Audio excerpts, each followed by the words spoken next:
الحمد لله وكفى والصلاة والسلام على عباده الذين اصطفى خصوصا على سيدنا وسندنا ومولانا محمدا المصطفى صلى الله تعالى عليه وعلى آله وأصحابه ومن والاه أما بعد فأعوذ بالله من الشيطان الرجيم بسم الله الرحمن الرحيم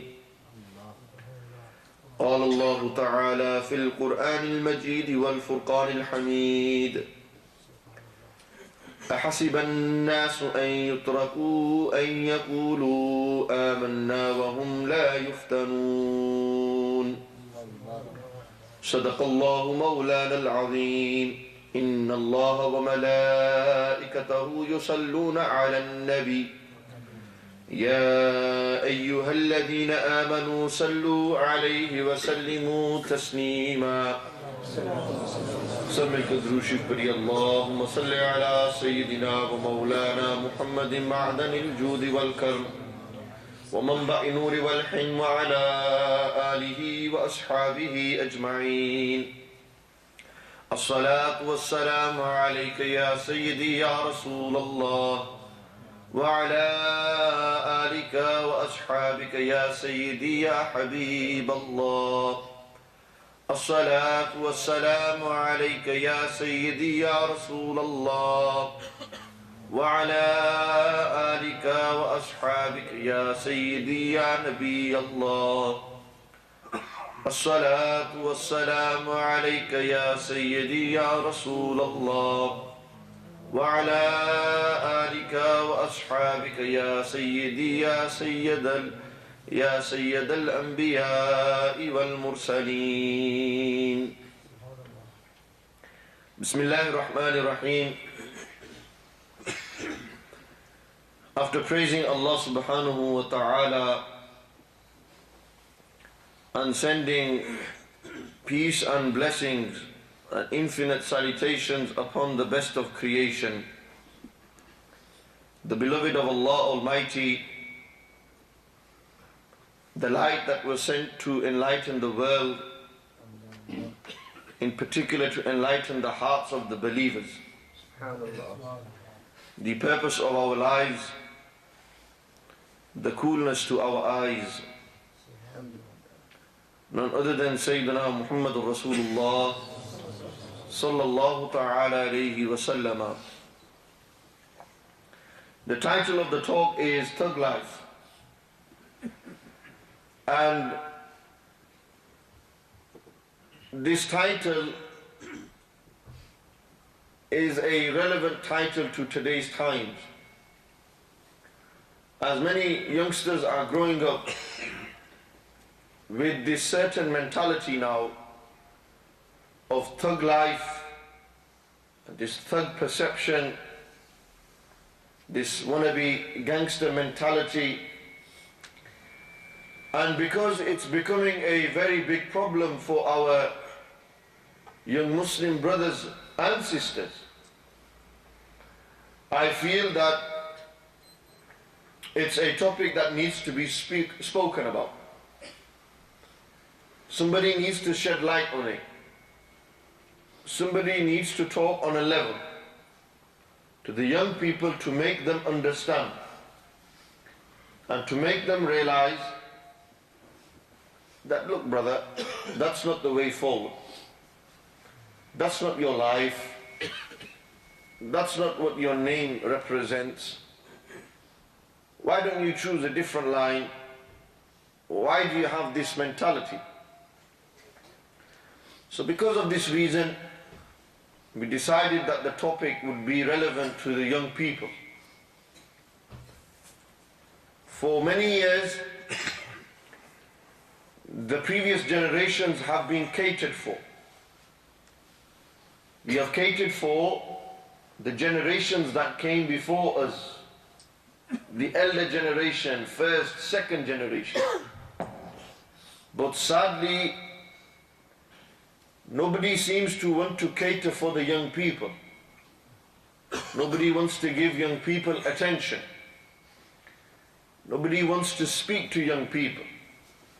Illa masha'Allah, you will find a few who are forward thinking, few who are up to date, and few who see the problems and they realize that this is a situation out there, and we as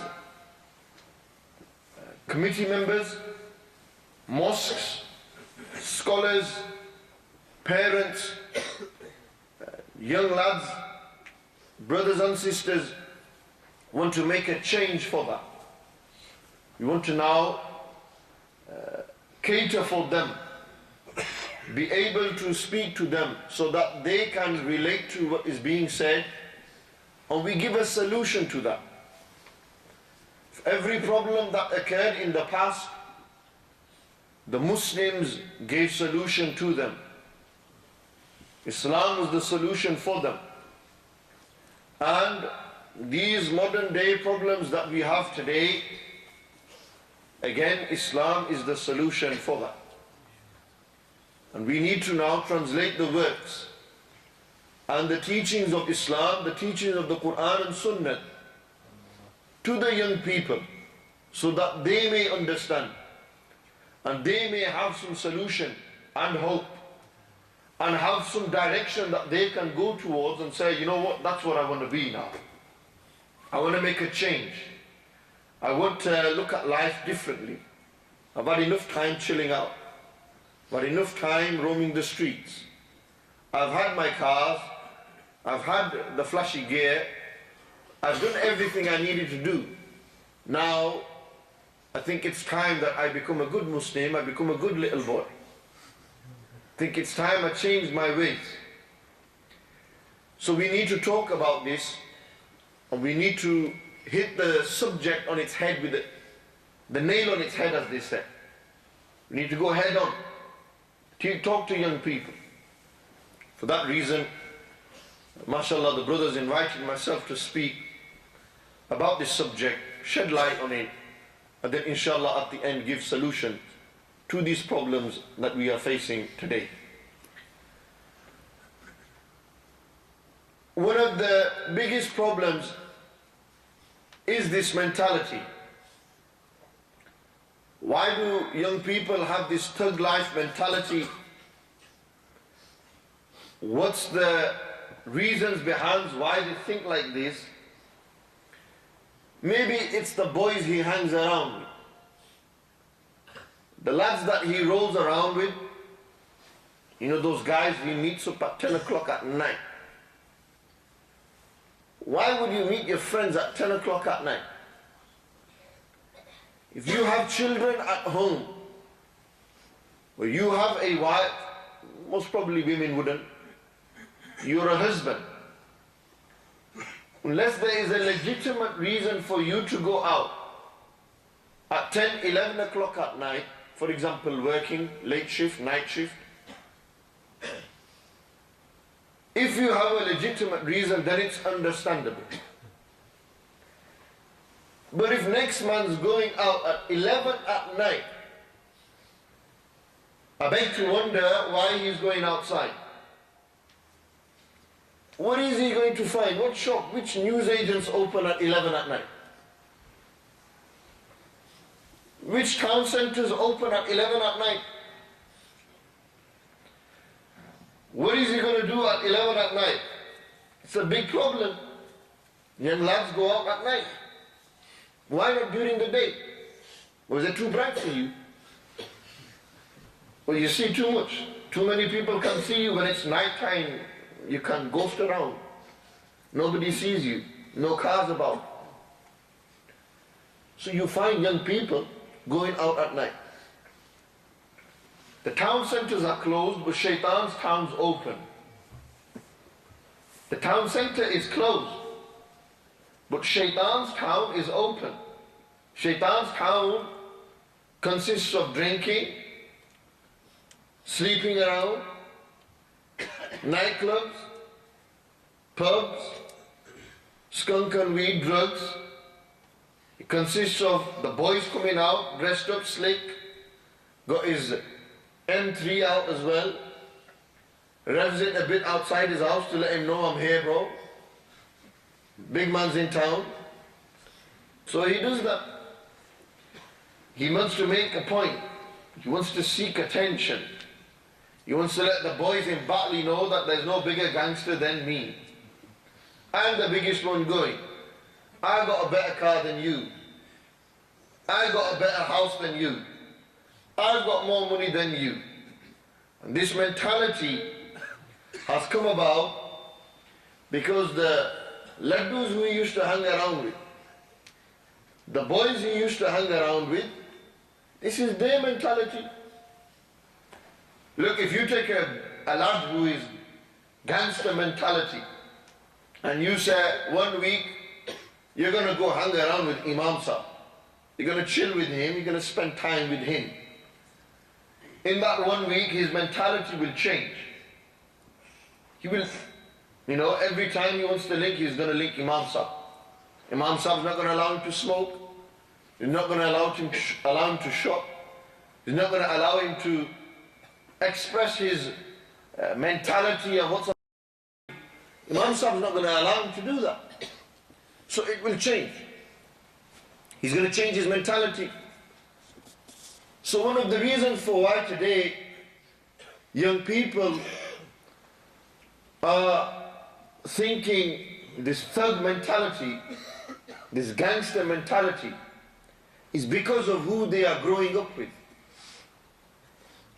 And our parents, they think his friends are good because they know his dad. Because they know his dad, they say, "Putter vi theek ho si."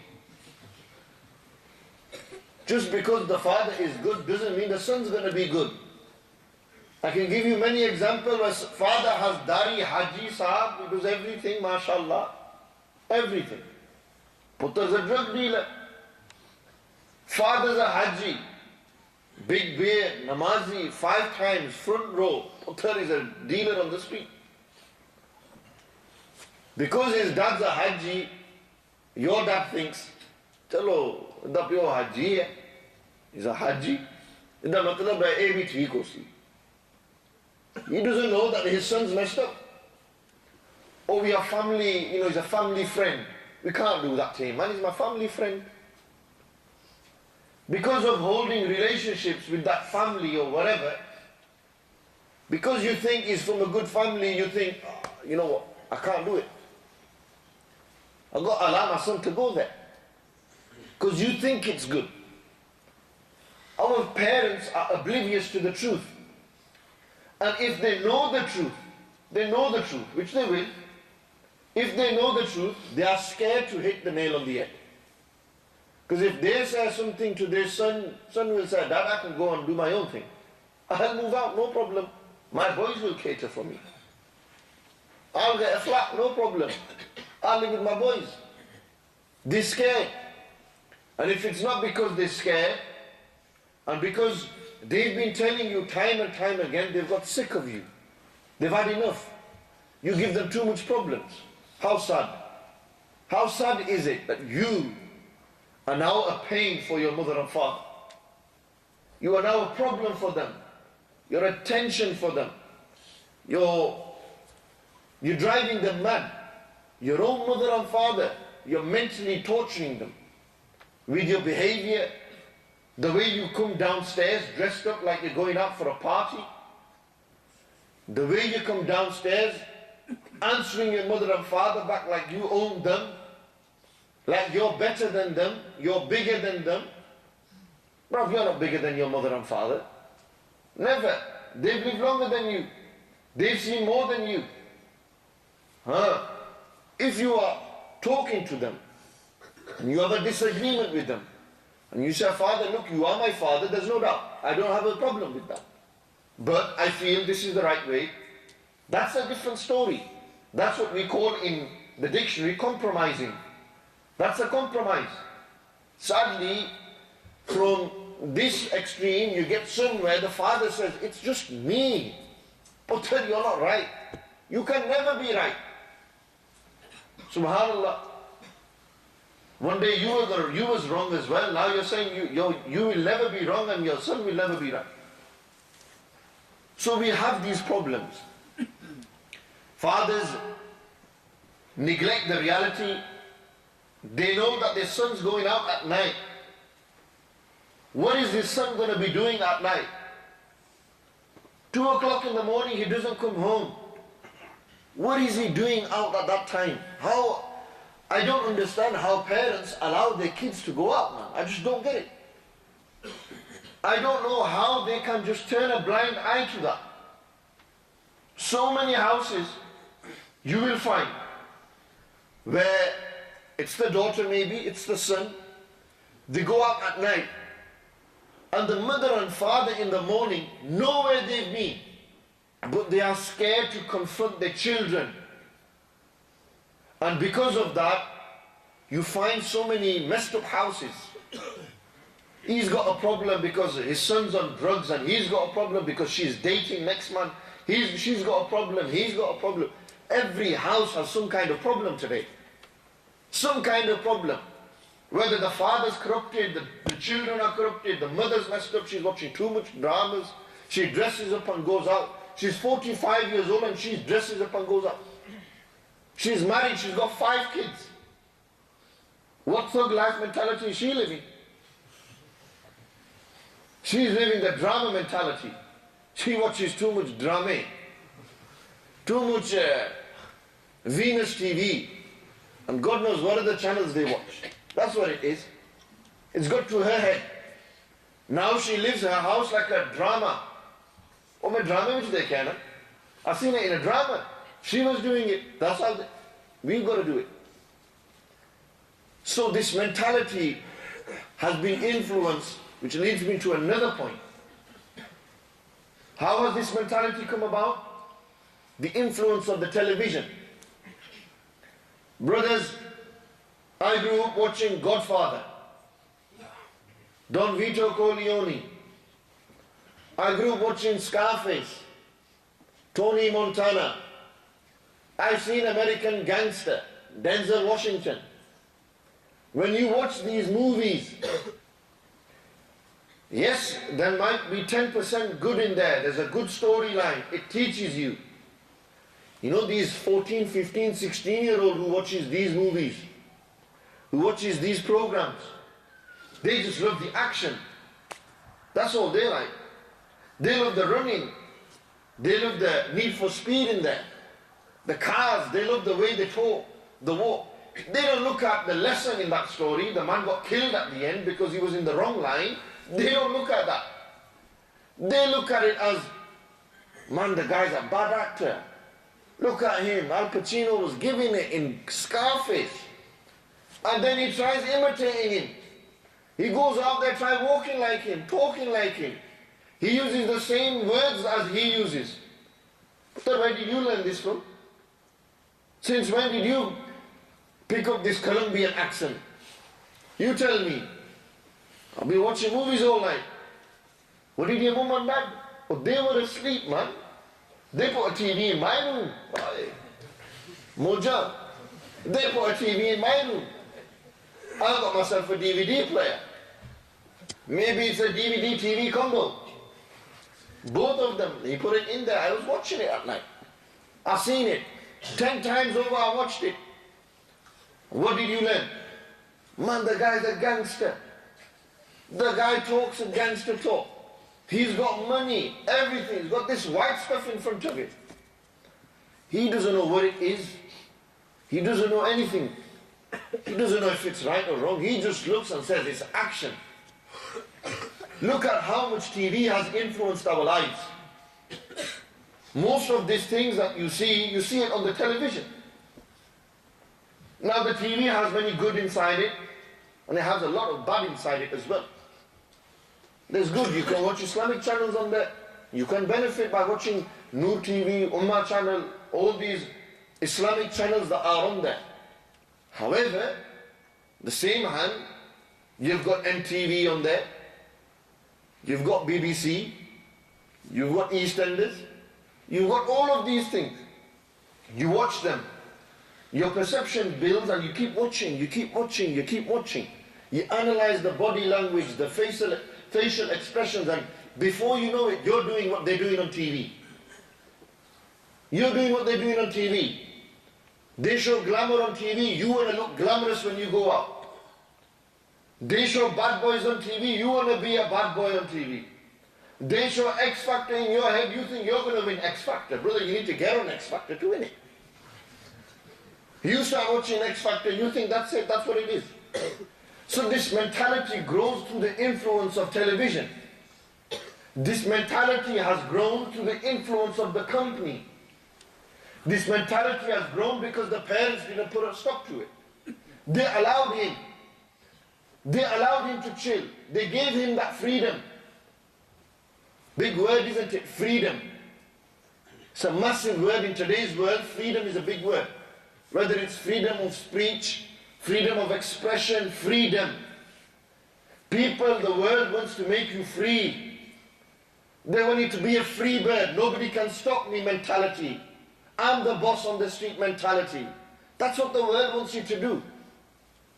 Well, Islam, no doubt, there's no shak or shubha in this. Islam is the religion of freedom. And you know where freedom is found? It's found in the slavery of Allah Almighty. When you become the slave of Allah Almighty, in this slavery, when you become a servant of Allah, in this servitude and slavery to Allah subhanahu wa ta'ala, our creator, our Lord, in this you find the freedom. You find the freedom. You find limits. Our religion has limits. Those who don't follow this religion have no limits. They have no boundaries. They're limitless. They'll sleep with anyone. They'll talk to anyone. They'll drink anything. They'll do anything. Our religion doesn't allow that. Now, you're a Muslim, but you live your life thinking you're free. You live your life thinking, I can talk to anyone, I can sleep with anyone, I can do anything. Muslims are doing it. You're a Muslim and you're doing that. Is Islam wrong or is that person wrong? Tell me. How can Islam be wrong? The person chooses to do that. He's not following the do's and the don'ts, the rights and the wrongs. He's not following it. So this mentality has come about through the influence of media, through the influence of your company. This thug life, gangster mentality has come about through this society. But you can't blame society. Why are you blaming society for? Why are you saying my cousin brother's doing it, I've got to do it? Because on Eid day, he's got a V-cut. He's got zigzags, I'm going to do the same thing. Because it's a fashion, it's a norm. Because it's become normal, everyone thinks they have to do it. I've got to do it. Old men are doing it. Middle-aged men are doing it. It's sad, it's such a shocking, this mentality, you know, the West, they want you to have this free mentality. They want you to live free, fearful, fearless, not fearful, fearless. They don't want you to be scared of anything. But if I ain't scared of you, who are you? He says something to me, you think you're a bad boy and you can go blowing. I'll get him knocked out. I'm a gangster as well, I can deal with him. Bro, I got my boys on him. That's what they think. Yeah, my boys will help me out, my boys and that. But when you go 6 feet under, which boys will come to your grave? Who will recognize your grave? Tell me. When you go 6 feet, never mind 6 feet under, when you go into a 6x6 cell, when you're in prison, but how many boys visit you? How many of them write letters to you? How many of them come and see you? Today you get away scot-free with all these crimes. Today you get away free. You know your grave, when you die, it will be a prison cell.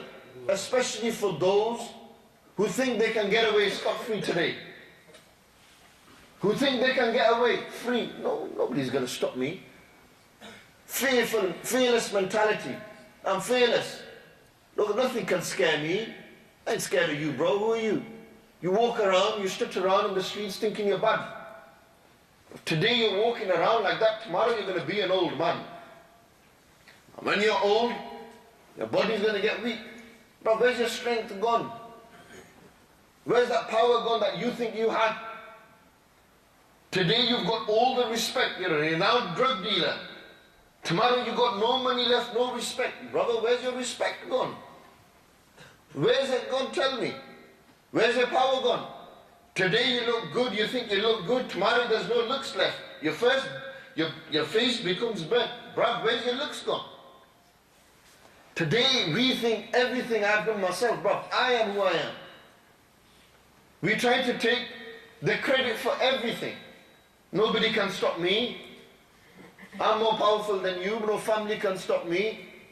What we forget to realize is we are Muslims. And as a Muslim, nobody has more power than Allah. Nobody has more power than Allah Almighty. Today you're walking around like 10 men. Tomorrow you could be in a wheelchair. Allah has taught you a lesson. Allah Almighty has taught you a big lesson. You used to walk around thinking you were a bad boy. You walk around thinking you're some big timer. Now where are you? Today you think you can go and pull all the deals off. You can be a bad boy and do what you want. Bro, where are you tomorrow? Where's your power gone? Where's your respect gone? It's not there. Because the true and real power and respect lies with Allah. It lies with Allah Almighty. And if Allah Almighty wants to destroy you, He'll destroy you. Many in the past, Allah has taught them lessons. And the most famous from them, Allah Almighty has kept them as a lesson. Allah Almighty has used them as a lesson. Famous people like Fir'aun, Nimrud, Qarun, Haman, Abu Jahl, Abu Lahab. These are famous people who were renowned thugs of their time. If you want me to relate it to today's terminology, they were the biggest gangsters of their time. They were the biggest thugs of their time. Fir'aun was a huge thug. He was a billionaire, trillionaire, all the gold, all the money, all the power. He killed who he wanted, he left who he wanted, he spared who he wanted. He was worshipped by people. He had it all, everything. More power than what you find people today have. You read about Fir'aun. You read, when Fir'aun found out from the fortune tellers, those who read and who can tell the future, when he found out that there's going to be a boy that's going to destroy him, you know what Fir'aun said? This year, every boy that is born in a household, you will kill him. Next year, every girl that is born, you will kill her. And every year you will keep doing that. You will keep doing that. That's how much power this guy had. He had it all. Brother, you have nothing compared to Fir'aun. What did Allah Almighty do to Fir'aun? What did Allah subhanahu wa ta'ala do to Fir'aun? How Allah Almighty taught us a lesson through Fir'aun. Allah Almighty, the year that the boys were to be killed, there was the one that was going to go toe to toe with Fir'aun. He ended at his house. Look at how Allah Almighty works. The one that was going to bring Fir'aun down, Musa alayhi salatu salam, in a basket, arrived outside Fir'aun's palace. Fir'aun's wife took Musa alayhi salatu salam and said, what a beautiful child. What a beautiful child.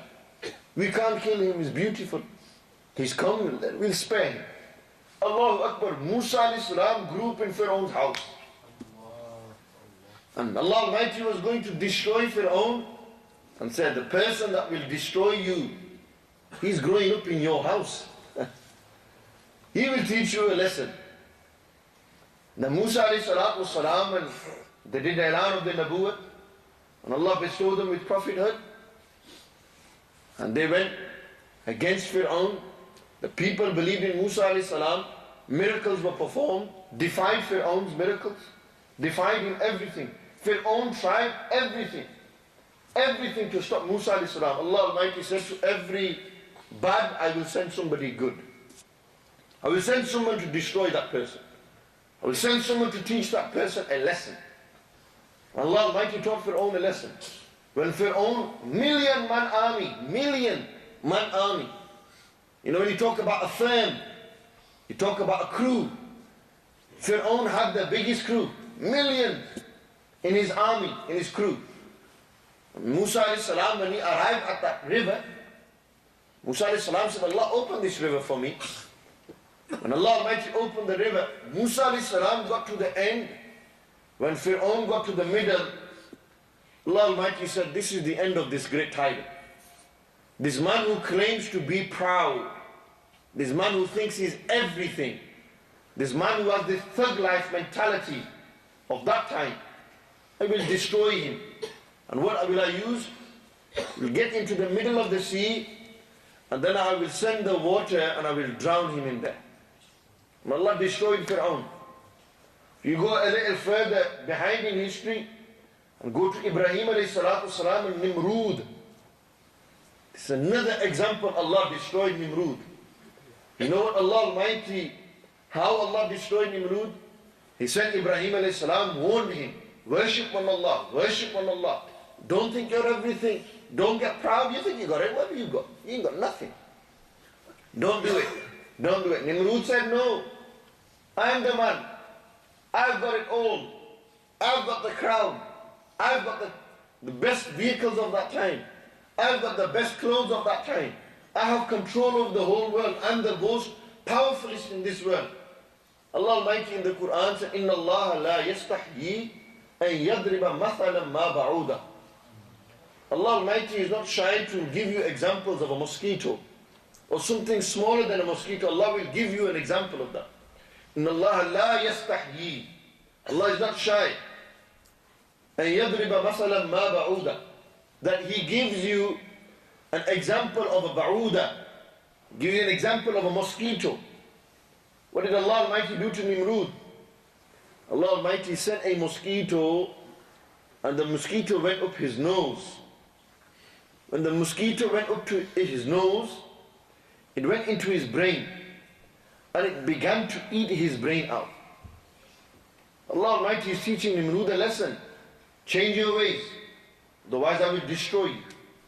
I will give you such a lesson that I will mention it in the greatest book of all. And it will be an example until the end of time of somebody who thinks he's bad, somebody who thinks he's a thug, somebody who thinks he owns and he has the power. He thinks he's bigger than Allah Almighty in his actions, in his speech. I will teach him a lesson. There's no one bigger than Allah Almighty. Nobody bigger than Allah. No power greater than the power of Allah Almighty. That mosquito began to eat inside Nimrud's head, his brain. Nimrud said to his doctors, look, I'll get the best doctors. Who's going to cure me? The best doctors. He tried, the best doctors came. He said, it's too much pain. You know what to do? Get hammers and start hammering my head. It's too much pain. Look at that. Imagine you're in so much pain and you want the pain to stop. He said, I want you to beat me. I want you to beat me till I'm numb, till I'm black and blue, so I can't feel no more pain. But Allah Almighty, painful death. Look, Allah is teaching this man a lesson. Again and again, you thought you were big. You thought you had it all. Look, I destroyed you with a mosquito, nothing. I ended you with a mosquito, nothing. What are you? You think you're powerful? What have you got? You think you're a thug? You think you're a bad boy? You ain't nothing. You ain't nothing. Allah Almighty will teach these people a lesson. And Allah Almighty taught Nimrud a lesson. When he ate his whole insides out, then in the end, his head was cracked open, his body was battered and bruised, and then he died. Died. That was the end of Nimrud. Look at that. He had everything. Who remembers Nimrud? Who remembers these gangsters, these thugs? Today, one of the influence in our lives of this thug mentality is music. Boy, we listen to too much music, our youth do. When you want to hype yourself up, you put Biggie Smalls on, you put Tupac on. You think I'm going to listen to Tupac and Biggie and I'm going to think I'm a bad boy. I'm going to think I've got it all. I'm going to listen to 50 Cent and The Game. I'm going to listen to Lloyd Banks and I'm going to listen to all these bad boy rappers. And they're going to sing some heavy music and it's got some heavy beats inside it. And you know what? It's going to make me think bad. And that's it. When he wakes up in the morning, he switches his hi-fi on, his stereo on. Music's blaring. Mom's downstairs, he's listening to music upstairs. He's listening to music upstairs. Whether it's a daughter, she puts her music on. Whether you're too scared to do it, what do? You invest in an iPod. You get an iPod, download it onto your iPod, and that's it. Everywhere you go, in your car, everywhere, music, music, music. And that's it. It's taken over your mind. Man, we become slaves to music. We are slaves to the TV. We are hypnotized. When the TV is on, man, we're drawn to it. We can't move away. We don't want to miss the action. You don't want to pause the movie, but you don't want to miss it at the same time. So you'll stay there. You'll stay there. You'll keep watching. It'll fill your mind, and that's it. Hours gone by, 2 hours gone by, 3 hours gone by, and that's it. And when you sit in the masjid for 10 minutes, boy, I'm getting tired, man. I want to get out. It's too hot in here. It's too hot in here. I can't do it. I don't have the patience to sit in a mosque. But I ain't going to a mosque. What am I going to go to the mosque for? I'm a thug. Gangsters don't belong in mosques. Gangsters don't belong in mosques. Gangsters belong on the street. I can't go in the mosque, man. If I'm going to the mosque, I was going to say, "Tu going here? What are you doing here? You got a gangster, go back onto the street." See, that's another issue. It's another problem. Our masjids don't allow these young people in. But we don't open our doors to them. They've come here to change. Baba says, "Tu kya lorna hai? What are you doing here? Tu kya pehli safai baitha hai, topi nahi lai hai?" You say that and he thinks, "Hey, Allah na kaha hai, to ek malik hai. Kaha Allah da hai, to ek malik hai. It's the house of Allah. You think you're also gangster in this house? You think you're a bad boy thug in this house, that you can run it? Chaudhry Sahab, chairman. Man, that's it. Meri Chaudhry to hai." It's true, in every masjid has these problems. Chaudhry Sahab, where's the humility gone, man? It's got to our heads, whether it's in Allah's house or whether it's on the street. It's everywhere, same thing. It's same thing everywhere. Same thing everywhere. You come into the house of Allah, you will find the same mentality here, but it's disguised differently. It's disguised differently. He's got a beard and he's a thug. It's a different disguise. It's different areas, different places. I don't give ishara to this masjid. I'm not interested what happens here. Generally, these talks go out to the public. Someone has to say it. Why are we scared for? Young people are not coming to our masjids. Why? Tell me, why are people coming to the house of Allah? Please, tell me. Why are they not coming here? Why are they going to nightclubs? Why is it every time these young lads come here, he doesn't have a hat on his head, he's not wearing the Islamic clothing, but we frown on him. We look down on him. Why? Because of that, the guy doesn't want to be here. And you know what ends up happening? He goes into the wrong firaq, he goes into the wrong way, they welcome him, and you know what? They change him. When his dad dies, he says, "I'm not going to do dua for my dad, he's dead." This is what happens. They go to the other side. "I'm not going to make dua for him, shit. Why should I make dua for him?" Halanki he's born in a family that believes you should make dua when somebody dies. You should do Fatiha. He says, "I ain't doing no Fatiha." But where did it begin from? He came to the house of Allah and they kicked him out. They said, "Tu kya lorna hai?" Nobody gave him a chance. I'll give you an example.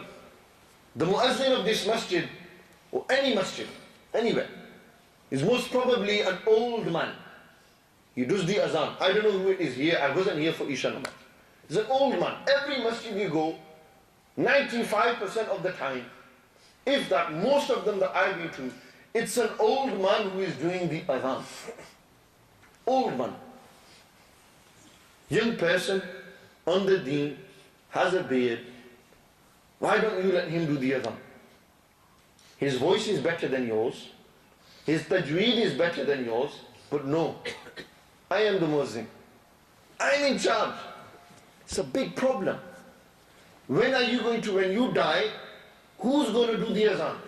If today you don't give them the platform to do it, then tomorrow how are they going to do it? Look 20 years ahead now. Look 20 years ahead. Just look in your life 20 years ahead. But where do you see yourself in 20 years? I asked the same question to my elders. 20 years, where will you be? And 20 years, young lads, where will you be? Just tell me, 20 years time, will you be here? I will be 42 years old. I'm 22 now. I'll probably be 42 if Allah gives me life, whatever. 42 years old. Where will I be? Where will you be? If you're 30, you'll be 50. If you're 60, you'll be 80 if you live that long. Nobody knows if we will live till tomorrow. There's no doubt about that. I'm not saying that. Just saying, ask yourself. Look ahead and think, brother, will this masjid have young people then? Will you be here in 20 years' time? Tell me. That's what I want to know. Can you see yourself here in 20 years' time? If you're not on the deen in the first place, maybe you can't see yourself. That means you have to get on the deen to see it. That means you have to change your ways to see it. That means you have to become a religious person. Your mentality has to change. For how long are you going to live with this mentality? And for those who are in the house of Allah Almighty, in 20 years' time, where are you? Where's your izzat gone? Today you run the house of Allah, where are you now? You're gone, nobody will remember you. The kursi will go to somebody else. The power will go to somebody else. You will no longer have that power. So we need to think, man. We need to make a change. We need to open our eyes. What are we doing? If young people come into the house of Allah, you should welcome them in. You should have Bismillah, come inside, sit down. Don't worry. If he makes a mistake, you don't swear at him, you don't shout at him. You say, look, putter, learn. Have sabr. We don't. Me, man. Why do you think young people don't? It's a problem. Today, mashallah, so many young brothers are here. So many. How often will you see this many young people in the house of Allah? 27th night? They'll be here on the 27th night, yeah? 27th night, you'll all come here. Most of the time, you probably come like, I grew up, I know. You come, you tell your mum, I'm going to the house of Allah. Satisvi di raat hai, ibadat di raat hai. You're going for a chill instead. Late night chill. One time, chalo, we'll go in 10 minutes, go out, go home.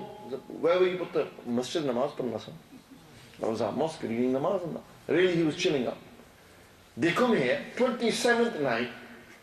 How many talks around the UK in the masjid will you find will be in English on the 27th night? Why can't we give 1 hour to the young people on the 27th night? Why can't we? The greatest ibadat, theek hai, reading namaz, doing nafal. Bring in one young lad on the deen, man, the reward for that. And you will get the sawab for it.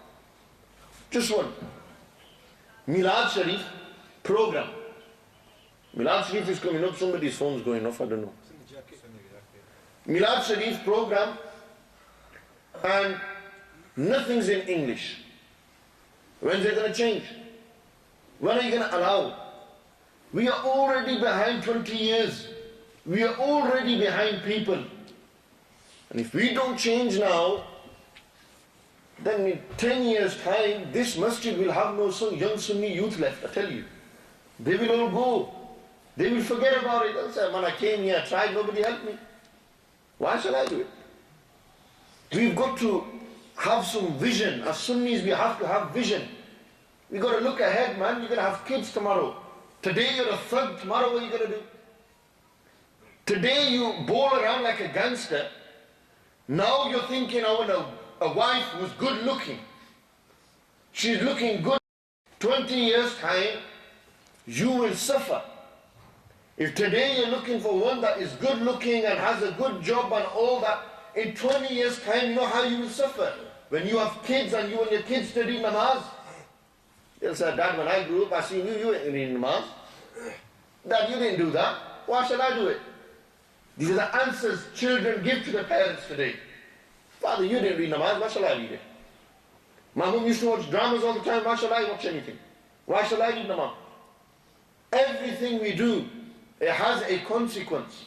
It has an effect on young people, your family, your young brothers around you. Brother, why are you doing this around your young brother? Why are you talking in this certain manner? Why are you acting and behaving in this certain manner? your brother's going to turn out to be a gangster as well then eventually. He's looking at you. He's looking up to you. Why are you doing this? So we need to look ahead. We need to make a change. If young people come to the house of Allah, welcome them in, please. This is where they will change. You know what shaitan says? I tell you, satanic mentality. Yeah? You've had a lick of a zoot. You're stoned. You know that if I smoke weed or skunk, then for 40 days my namaz is not accepted. So when brother says, let's go to the mosque, he'll say, bro, I'm not pak. Bro, I'm not pak and I'm impure, I'm unclean. I can't go to the mosque. I can't go. I'm unclean. MashaAllah, you have so much respect for the masjid. You're unclean and you don't want to go. Take it. I say to that brother, even if you are 10 days ago you had it, you still come to the house of Allah. Still come. Come.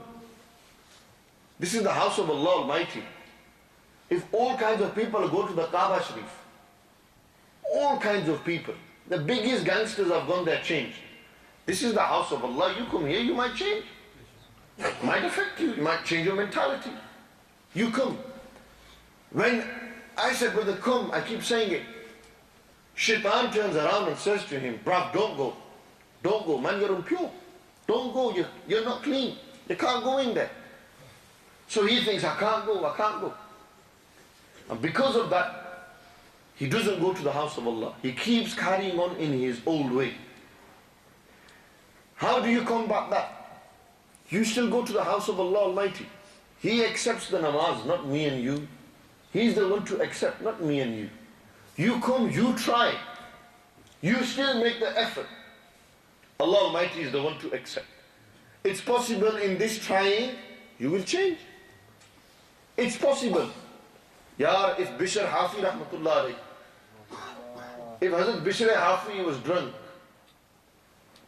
out of their head, had alcohol, drunk, if Bishr Hafi can see a waraq, a piece of paper with the name of Allah written on it, and overnight Allah will change him. The brother, if Allah Almighty wants and wills, He will change you too as well. You've got to want to change. How are you going to change if you don't want to change? Imam Sahib, I want to change, man. But I can't do it. Something holds me back. Just can't do it. But it's probably the crowd. It's probably the amount of money that you're earning.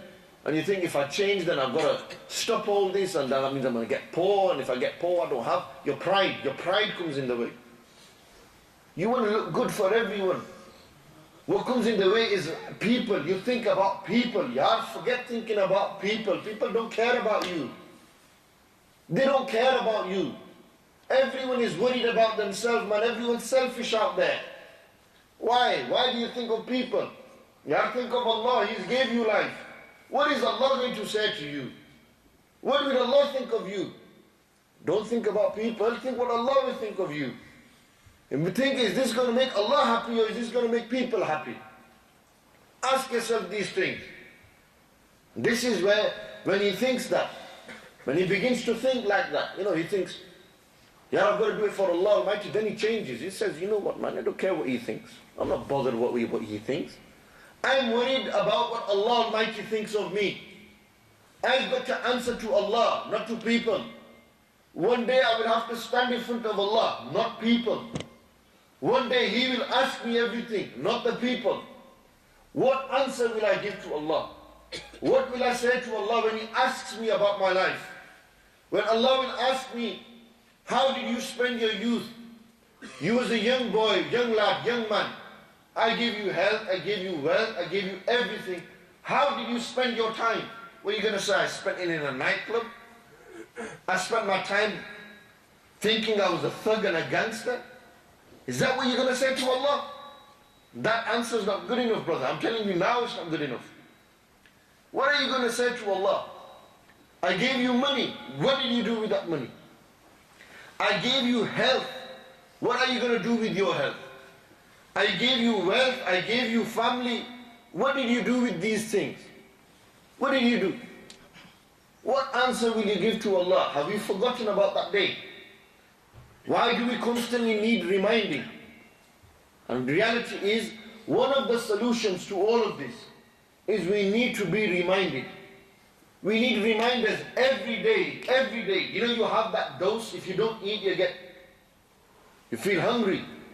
And if you don't eat and you stop eating, what happens? You'll end up dying.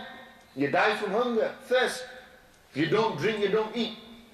If you are not reminded night and day, if you are not reminded about the reality, what ends up happening? You live the fantasy.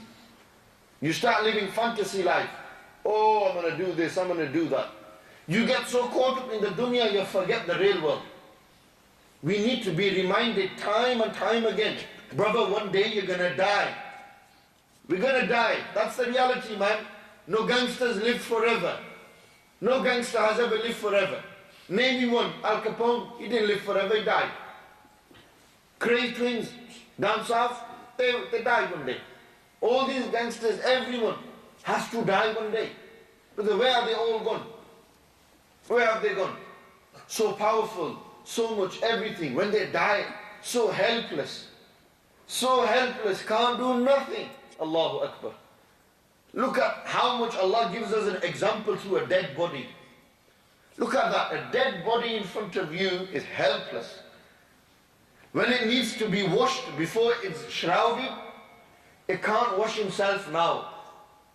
Me and you today can wash our bodies. When we will die, brother, I can't wash myself. I need you to wash me.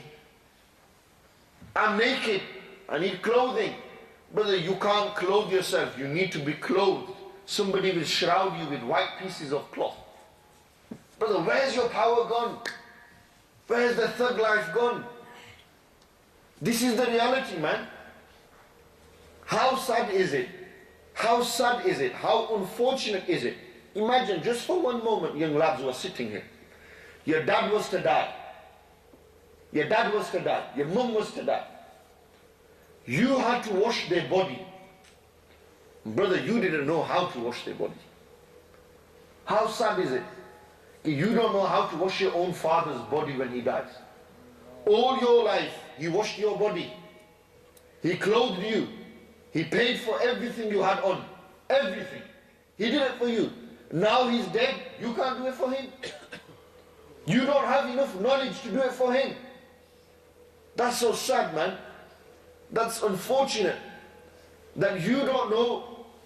Chalo, you can get your cousin to wash their body. Somebody who's mahram, somebody who's legal to do it. Who's allowed to do it. You can say. Now comes janazah time. You have to read the namaz al-janazah of your father. You don't even know what to read in Salatul Janazah. After the first takbir, you don't even know what to read. Brother, you don't even know how to read Janazah namaz. Never mind. Every time he says Allahu Akbar, you raise your hands, you don't know, you look around. Brother, my own father's Janazah, I didn't know how to read. How unfortunate is that? Learn about these things. Educate yourself about these things so you know tomorrow you can repay back for your father. Okay, father, I will bury you as a Muslim. Imagine your father or mother died, you were stoned the night before you went out. The next morning your mother or father dies, but you're drunk. What face will you show to your family? You were so worried about, oh, what will people say? Now what they're going to say? Haji Sahab Puttari was drunk the night before. He was stoned. How do you know? How can you say tomorrow your mom and dad won't die? Isn't that enough to stop you from doing these things? Isn't that enough to repel you to say, bruv, I can't do this, man. What if it was to happen? Chalo, this is your mother and father, very important to your life. Let's move further. What about yourself? You was to die tomorrow and you was drunk. You were in a nightclub. You was in a hotel. You was doing something haram. Imagine, just imagine. We was to die in that state. What will we show to Allah? I gave you life, I caused death for you. Look how you died. And you was drunk, you was stoned. But then do you want to die like that? So maybe all of you sitting here, most of you sitting here, don't take drugs, don't smoke, don't do nothing like that. But you're so lost in the dunya, You're so lost in the dunya. You're so lost in the makeup. You're so lost in the fantasy, the cars. You're a good, sensible lad. You're a good lad. You're sensible. You don't smoke. You don't drink. You don't have no illegal relationships. Nothing. You don't do any of that. You don't do any of that. None of that. You go work, you come home, you're with your family, got married, kids. Do you do any good in your life? Reading namaz isn't the only good. There's so many other goods. But do you read your namaz? How come you don't read your namaz? What stops you from reading your namaz? Like I said, you need food to feed you. We need namaz to feed our souls. That's what namaz does for us. For a believer, it strengthens him. It makes you strong. But I don't know. Bruv, you never tried it. How will you know? Brother, when you've tried it, go 40 days trying it. 40 days try reading namaz. Every namaz, then afterwards tell me how it felt. And he says, brother, bara sukoon milaya. That is very peaceful. Chalo, I read my namaz, I could do everything else. I read my namaz. Some guys you find, they read the namaz, they do, and they still do bad. Man, how can you after reading namaz still do bad? Nothing's wrong with the namaz, there's still shaitan in you. There's still a shaitan inside you. What does this tell you? You have to kill the shaitan inside you. You got to fight this devil inside you. Your desire, it's the biggest enemy. Your desire is the biggest enemy, your ego. You know when your ego says, brother, do it, man, just go for it, man. Nobody's looking. Nobody's saying it to you, yourself says it to yourself. Your own ego and desire says, go for it, man, do it, no problem. You have to kill that. Allah Almighty in the Quran said, فَلَا تَتَّبِعِ الْهَوَىٰ. Don't follow your desires. For you didn't look at sabilillah, it's going to misguide you from the way of Allah. Don't follow your desire. Don't follow your ego. Your ego says, go for it, it's haram, do it. Nobody's looking, do it. It's fine, don't worry about it, nobody will find out. You go on and do it. Allah's watching, He sees everything. Why are we trying to fool ourselves from Allah Almighty? Why are we trying to think that Allah is not seeing? We live our lives, effectively we live our lives as if God doesn't exist in our lives. It's how we live. How often have you thought Allah is watching in your life? Never mind your life, your day. How many times in the day have you thought Allah is watching me? How many times has that question crossed your mind? How many times? Rarely. Why? Because our mind's so caught up in the dunya, we're so caught up with the world, our teaching, our education, we forgot Allah. The one who gave us everything, we forgot Him. When reality hits you, bang, it's knocked you out, then, oh, Allah, help me. Then you start making dua, Allah Almighty, help me. You are the one to help me. You are everything for me. Then you turn to Allah. When you need, then you turn to Allah. When there's no Allah subhanahu wa ta'ala in your life, then I'm fine, brother, I can crack on, man. I'm doing it all. I'm everything. So what happens, isn't it? How many times in your life has that happened to you? You thought, somebody dies, then you become religious for 2-3 days. Ramadan comes, you become religious for a month. Yeah, that's it, bro. Rosea here, man. Rosea here. You keep a rosa and you think you're the greatest wali that's ever come. You keep one rosa and you think, that's it, bro. I'm a religious guy, man. I kept my rosa today. Subhanallah, very good. MashaAllah, Mubarak to you, brother. It's a big thing. For you, it's a big thing. Maybe for another brother, it's very minor. He does more than that. Everyone has their own limit. Everyone has their own target. You should set yourself targets. But just as you financially set yourself target at the end of the year, I need this much. Just as at the end of the year you will have exams and you've got a target to prepare for that exam. Brother, set a target in your life. Today I'm going to read 5 times in namaz. I'm going to try it. Brother, try it. Chalo, if you don't do it, but you're trying, aren't you? How many of us even try doing that? Try it. How hard is it? Well, you can't make time for Allah Almighty. He's made so much time for you. Time revolves around your life. But you don't have time for Allah Almighty. In the day, reading namaz, how many minutes? Every namaz, 10 minutes. 5 namaz, 50 minutes. 50 minutes in 24 hours. You can't dedicate that to Allah Almighty. At least that much. Oof. Brother, work it out. You can't do that much. So I'll add an extra hour, maybe 2, for traveling and everything else that comes. 2-3 hours. That's nothing, man. If you live in Batley and your house is around the corner, brother, come to the house of Allah, read your namaz, make a dua and go home. Set up. So you find that these are all problems, situations. And the solution to these is simple. For those who are not on it, you have to get on it. You have to get on it. You have to come onto the deen. You've got to try to change. Look, if you're hanging around in a bad crowd, it's simple. Get out of that crowd. Find new friends. At least one person in your phone book will be a religious guy. At least one person. Ring him up, link him up. Go sit with him, spend time with him. Become a religious person. Change your mentality. So then, that's one way.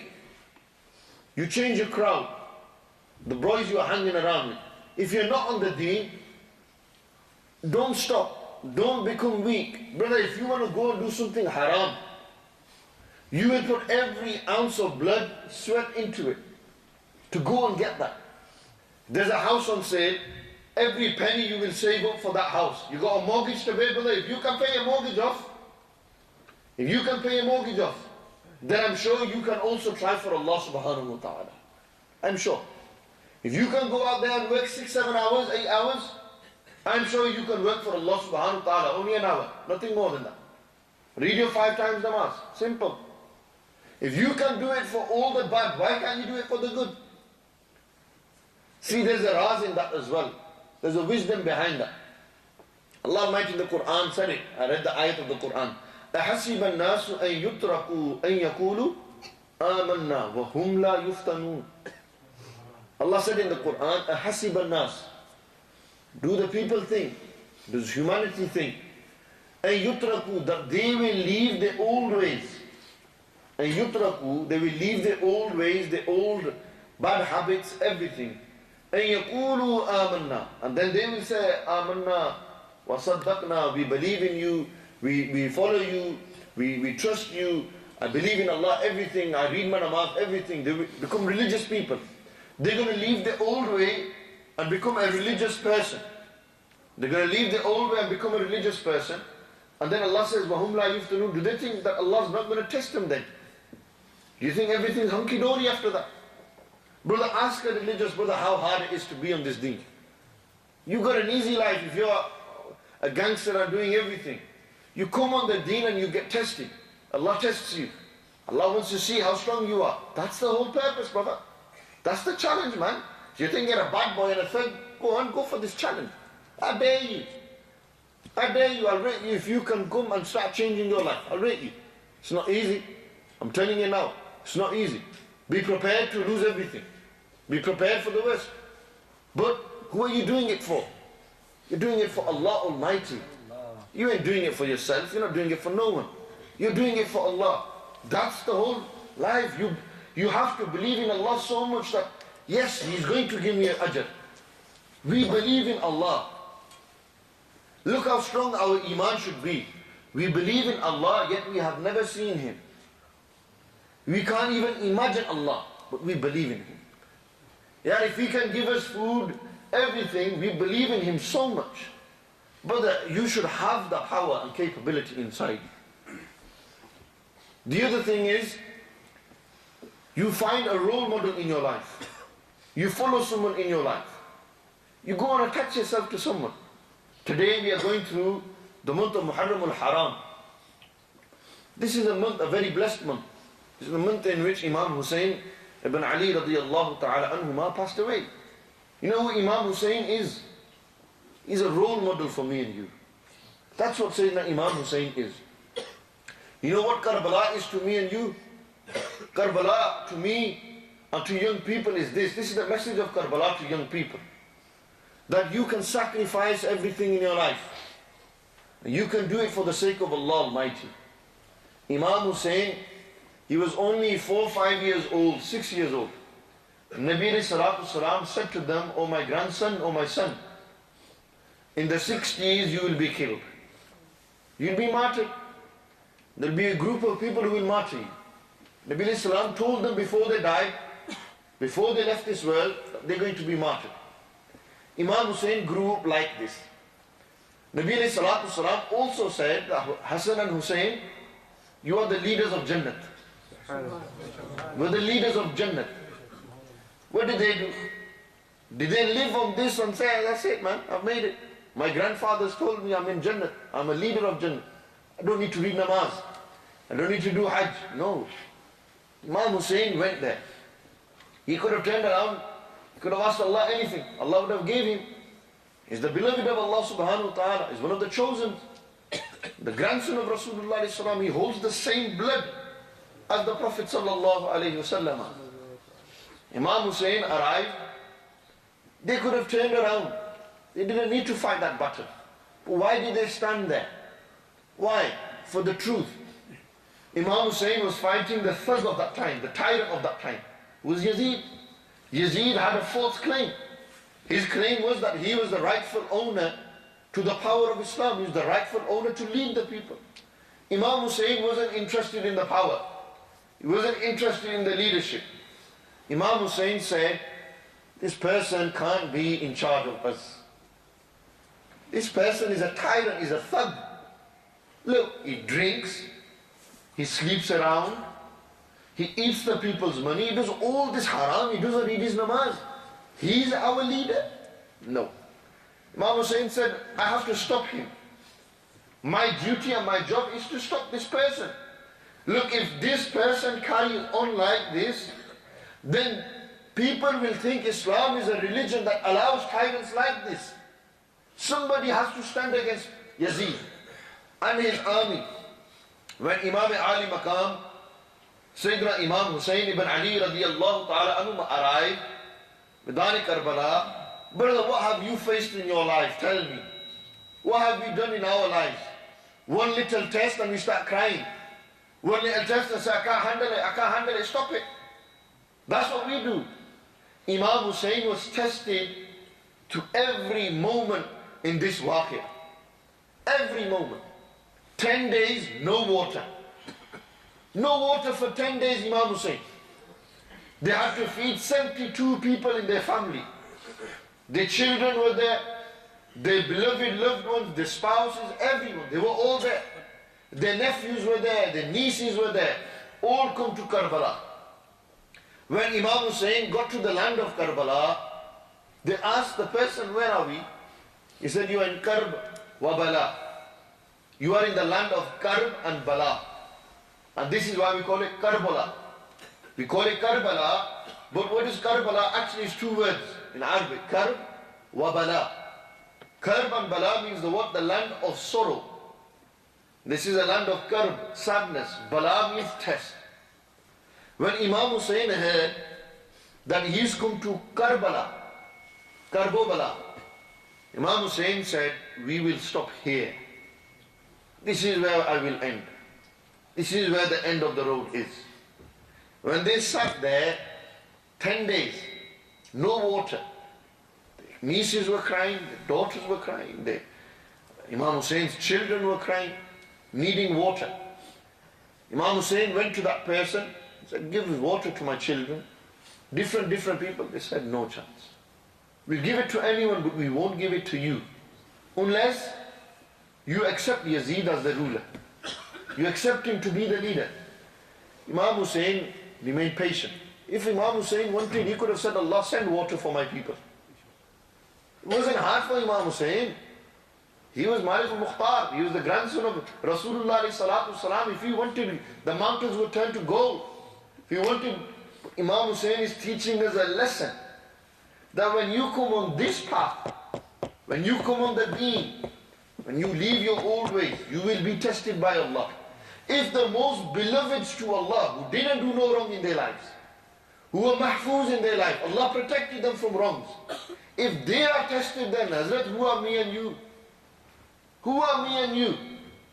When Imam Ali Maqam, Imam Hussein ibn Ali radiyallahu ta'ala anhuma, when they were there, days passed by, 7th of Muharram, 10th of Muharram, after dialogue between the two, the army of Yazid, the army of Imam Hussein radiallahu ta'ala, they had no army, their family is sent. They decided eventually, finally, the Mukhtasaran, I will summarize the story. They said, we are going to fight you. We will do battle with you. Imam Hussein, at all costs, didn't want to fight them. This wasn't the idea, wasn't their way. They didn't want to. But they were forced in a circumstance. These people are going to butcher us, slaughter us. Imam Hussein, when they arrived on that Maidan, understand that the line of Allah has arrived. He's the son of Ali Sher Khuda, Mushkil Kusha. He has the blood of Khaybar inside him. He has the blood of Ali radiyallahu anhu inside him. When Hazrat Ali Sher Khuda, Mushkil Kusha radiyallahu ta'ala anhu son, Sayyidina Imam Hussein ibn Ali radiyallahu ta'ala anhuma arrived, and on the day, the night before, the family came to them and said, what shall we do? And Imam Hussein said, tonight, go to your khayme, go to your tents, and worship Allah all night. Make dua to Allah all night. Read tahajjud, read the Quran. Do tilawat of the Quran. In the morning, we will stand and make dua. Imam Hussein ibn Ali, their sacrifices, in the history of mankind, you will not find sacrifices like this, I tell you. You read, you will never find a sacrifice. Fine, it's a big thing to sacrifice yourself. But then to sacrifice your eldest son, Ali Akbar.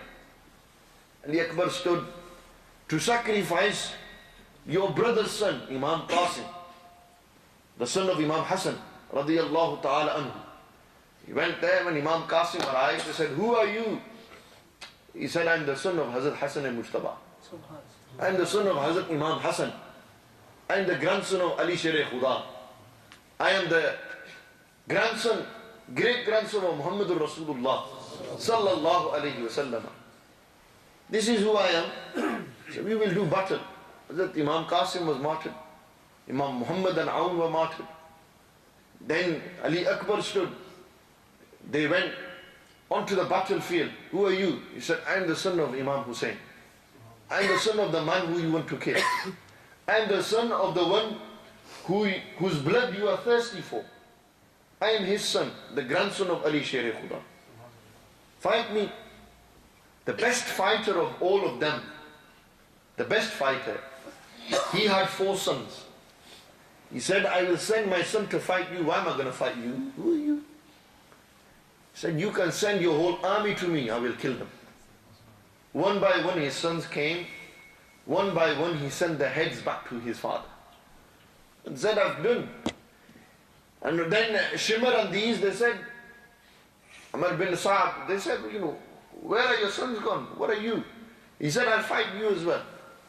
When Hazrat Ali Akbar radiyallahu ta'ala anhu fought them, did battle with them, then they came back and they were thirsty. And they said, oh my father, I'm thirsty.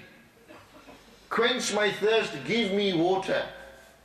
I pick a qasam by Allah, if you give me water, one by one I will destroy this army by myself. And Imam Hussein said, I have no water to give you, my son. They've stopped the water from us. There's no water that I can give you. Come, quench your thirst with my tongue. Quench your thirst with my saliva and go and fight. When Ali Akbar was martyred, understand the life of Imam Hussein has gone. Your children are your life. When Imam Hussein ibn Ali radiyallahu anh sacrificed his son Ali Akbar, he said, Allah, like the great Ibrahim sacrificed Ismail, he was to sacrifice him. Nobody was slaughtered him. My son has been sacrificed and slaughtered. I've done what Hazrat Ibrahim alayhi salatu salam did. I sacrificed my son for you. Then Hazrat Imam Zainul Abidin, Ali Awsat, remember they had 3 main sons, Ali Akbar, Ali Awsat and Ali Asghar. Hazrat Ali Awsat was who? Hazrat Imam Zainul Abidin. He was a teenager. Ali Akbar was 19 years old. Young man, fresh, strong, and the son of Sher Khuda, Mushkil Kusha inside. When they were martyred, Imam Zain al-Abidin was ill. He was in the tents with the women, with his sister Sakina, all these. He said, I want to fight my father. My elder brother has been martyred. My cousin brothers have been martyred. The great Abbas Alamdar. Hazrat Abbas' story, Allahu Akbar, what Hazrat Abbas did, the khutbah he gave on Karbala, when the river that was taken under siege by the army of Yazid, Hazrat Abbas Alamdar heard Sayyidah Sakina crying. When he heard Sayyidah Sakina cry, looking for water to quench her thirst, and he said, I will go and get you water, Sakina, don't cry. Took ijazat from Imam Ali Maqam, got onto their horse, and Hazrat Abbas Alamdar went to the riverbank. In front of him was an army. They said, who are you? He said, I am Abbas Alamdar. What do you want? I've come to get water. Hazrat Abbas began to fight them. One by one he fought them.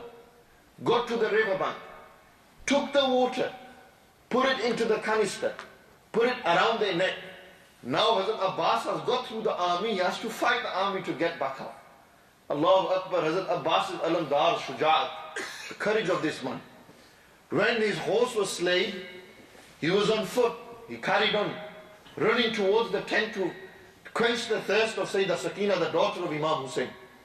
When Hazrat Abbas Alamdar radiallahu ta'ala went to this point, he began to fight them. They chopped the right arm of Abbas Alamdar off. Hazrat Abbas took the canister, put it around their left arm. Began to fight them with their left arm. Then their left arm was chopped off. Hazrat Abbas Alamdar has no arms to fight with. He said, I have to get my water back to the Sayyidah Sakina radiallahu ta'ala anha. Abbas Alamdar, the water in their mouth now, holding the canister, running back. And they slayed him. He was martyred. Imam Zain al-Abidin said, my father let me go.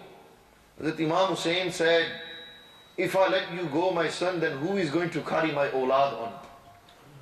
Where will the lineage continue from? Every nasab and hasab will end, except the nasab and the hasab of Fatima radiallahu anha. Her nasab will continue until Qiyamah. Her nasab will continue until Qiyamah. Her awlad will continue until Qiyamah. You are the one who will carry this on. You are the amanat that will be left for the people. You are the sacrifice that I am giving for that side.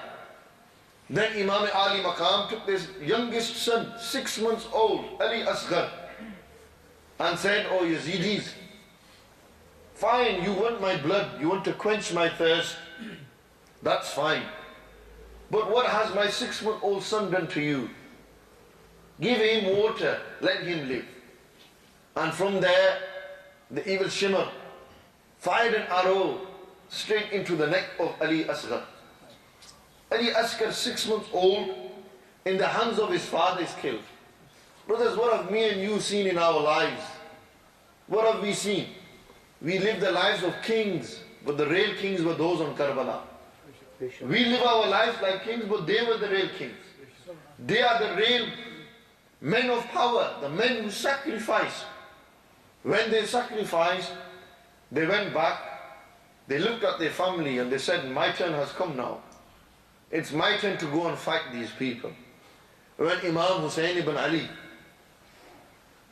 went, radiyallahu ta'ala anhu, to Yazidis on the Maidan of Karbala, he stood there like a lion and began to praise Allah and His Rasul. And he said, O Yazidis, do you know who I am? Ubaidullah bin Ziyad, do you know who I am? Amr bin Sa'd, do you know who I am? Shimr, do you know who I am? Shimr bin Ziljawshan. Do you know who I am? I am the son of Ali Sher Khuda. My father was the one who conquered Khaybar. My father had the power to lift a door 40 men couldn't lift. My father was the one who Nabi alayhi salatu salam made him his brother. My mother is Fatima to Zahra. She is the leader of all the women in Jannah. She is the leading light of Jannatul Firdaus. I am the flower of Fatima. My grandfather is Muhammadur Rasulullah sallallahu alayhi wa sallam. My grandfather is the one who Allah Almighty used to send Jibreel to his house. I grew up in the hands of Jibreel. Jibreel used to visit my grandfather. I seen Islam, the Quran was revealed to my grandfather. And today you want to kill me. Today you want to quench my thirst. Come and quench your thirst with my blood. Come and fight me. Imam Ali Maqam stood on the main plains of Karbala and fought this army one by one. One by one. 80 was slain on the sword of Imam Hussein. One man slayed 80 people. Then Imam Hussein, when the fresh batch was sent forward, surrounded Imam Hussein. And they slayed the horse of Imam Hussein. Imam Hussein was on their hands and feet, continued to fight them. Until Imam Hussein, their hands and arms were chopped. Everything around them. The sword was in the hand. And the time of prayer came. And Imam Ali Maqam said, "Oh Allah, give me this tawfiq to read my final prayer. Final sujood for you." He said to the army, he said, "Let me bow down to Allah one more time before I die." And when Imam Ali Maqam alayhi salatu wassalam, when Imam Hussein ibn Ali radiyallahu ta'ala anhuma, when they performed this salah, it was then when the cowards killed him. Otherwise Imam Hussein would have slayed this army one by one. It's narrated over 80 wounds were in the body of Imam Hussein. Over 80 arrows Imam Hussein took in his body. He fought for the truth. He fought against the oppressors. He fought against falsehood. He fought against those who had an unlawful claim to the power. He fought against those who went against Abu Bakr and Umar. He fought against those who went against the tariqah of Abu Bakr and Umar. Radiyallahu ta'ala anhu. This was Hazrat Imam Hussein, a role model for me and you. In the 61st year of Hijri, on the 10th of Muharram, Imam Hussein was martyred. This is why we remember Imam Hussein in this month. We remember his sacrifices. We remember the great feat of Imam Hussein. For us, as the Ahlul Sunnah, it was a day of success. Had Imam Hussein not done this, then today we wouldn't be where we are. For others, it's a sad day. They cry, they moan, they beat themselves up in regret over this. Why are you regretting and crying? It's sad, no doubt. Imam Hussein was martyred. We feel that. But on the other hand, had Imam Hussein not done what he done, then we wouldn't be where we are today. History wouldn't have men like Hussein. No history can boast a man like Imam Hussein. No civilization can come up with a man like Imam Hussein. Imam Hussein was the grandson of Rasulullah sallallahu alaihi wasallam. Imam Hussein is the best role model for me and you. They taught us don't miss your namaz under no circumstance. They taught us fight and defend the truth. Stand up for the truth. Fight against the people who oppress the oppressors. Defend the oppressed people. This was Imam Hussein ibn Ali radiyallahu ta'ala anhuma. This is the role model. Today we've got to be strong. You believe in Allah, you will be tested by Allah. Turn to Allah subhanahu wa ta'ala, ask Him for help. Turn to Rasulullah sallallahu alaihi wasallam and ask Allah Almighty through Rasulullah sallallahu alaihi wasallam. And this is how you will become strong. These are your role models. Today, in modern times, look what's happening in Gaza again, and I finish with this. The war has begun against the Palestinians. Again, look at how we are living our lives and our Palestinian brothers and sisters are being slaughtered around the world. Muslims are being slaughtered. What are we doing to help them? We should create awareness. We should fundraise. We should try to give money towards them so that we can support them and help them. We can get we can help them financially so that they can defeat those who are going against them, the Zionists. It's the reality. There is a war against Islam. There's a war against the Palestinians. On YouTube, young girls are crying out, when's the next Salahuddin going to come? Oh Allah, send a man like Salahuddin to us. So Salahuddin al-Ayyubi can return and he can destroy and he can conquer Baytul Muqaddas again, Jerusalem again. He can conquer in Masjid al-Aqsa again. We are crying out for men who can stand for their deen, who can walk on the street and be proud to be Muslims. Young brothers, Nabi alayhi salam's honor is coming under attack. People are going against Nabi alayhi salatu salam. People are making videos against Nabi alayhi salatu salam. On the day of Qiyamah, Nabi alayhi salam will ask his ummah, what did you do when people were questioning me? How did you defend my maqam? Brothers, how will we answer to the Prophet alayhi salam? What are you going to say? You were in a nightclub? When people were questioning Nabi alayhi salam, what are you going to say? You thought you were a thug? Brother, it's not going to help you on that day. Turn to Rasulullah alayhi salatu salam, adopt his sunnah, become his lover, become his follower, and show the world that you follow Rasulullah alayhi salatu salam. Show them that you follow Nabi alayhi salatu salam. When somebody asks you, why are you wearing what you are wearing? And you say, our leader wore this. Young Muslims, you become the leaders and followers of Rasulullah sallallahu alayhi wa sallam's ummah. You become. We need leaders today. We need young men to leave this fitna and fasad and this old way and to stand for the sake of Islam in these testing times. I hope that all of you will take benefit from what I have said. I hope that all of you will, and I hope that myself, I follow what I have said. And Allah subhanahu wa ta'ala forgives us for all the wrongs we have done in our lives. And Allah give us tawfiq to make sincere tawbah in our lives. We get to repent to Him before we die. And we get to repent to Him before we go to sleep every night. We ask Allah forgive us for all our wrongs. And that Allah subhanahu wa ta'ala makes us beloved to His Prophet sallallahu alaihi wasallam. And that we follow the footsteps and we have a role model in Imam Hussein. We become like Imam Hussein.